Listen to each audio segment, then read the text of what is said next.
This video outlines the items to check before contacting Troniks support with wireless communications issues. These issues are normally one of two types. The first is an intermittent issue, where a sensor or repeater has communications, but every now and then the connection drops and then comes back. The second is where a sensor or repeater suddenly loses communications and does not come back.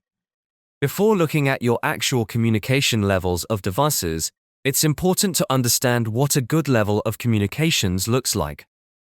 This will vary depending on the radio frequency. The table shown here highlights the ideal minimum acceptable levels. If a device is below these levels and you are seeing intermittent issues, it suggests that an additional repeater may be required.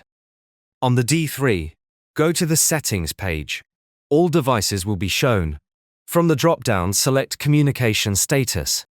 This will display the last time the device communicated, along with the RSSI and quality scores for each item on the network. The image on the screen highlights examples of issues seen.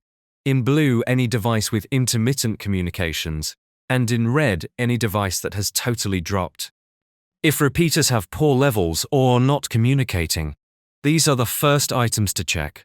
This is because if repeaters are performing poorly, any sensor communicating through them will also be affected. If no communications data is showing, check that the repeater is switched on. Repeaters being turned off is the most common cause of repeater and sensor communication issues. If all repeaters are on, we then need to test the performance of the affected devices. When the button on a device is pressed and released, a series of LED flashes will indicate its status.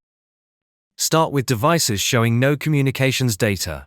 Press and release the button on the transmitter and note the flashing sequence. A single very quick flash means the device is not logged on to the network. It needs to be logged on. Follow the D3 video for adding a sensor and transmitter for this. Once logged on, leave the device to settle and ensure its comms levels meet the required levels. A single flash, or a single flash followed by lots of quick flashes that then stop, means the device is logged on but cannot communicate with the network. Move it closer to the base station and try again. If it works when close, this suggests a repeater is required between the device location and the base station. Two long flashes, or a long flash followed by some short flashes and then another long flash, means the device is on the network and can communicate. However, if the comms levels are low, the device may still struggle at times, and a repeater may be needed to strengthen its route back to the base station. If, when pressing the button, no LED flashes are seen, then follow these steps. For a repeater, first ensure the plug socket is live. If it is, and there's still no response, there's no further user action you can take.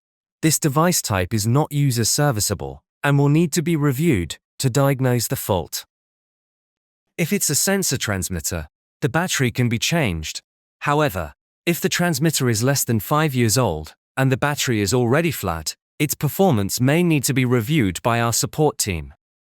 Lastly, for our intelligent sensors, if the device shows the two long flashes but no data is coming through, check that the serial number on the attached probe matches the one shown on the D3 settings page.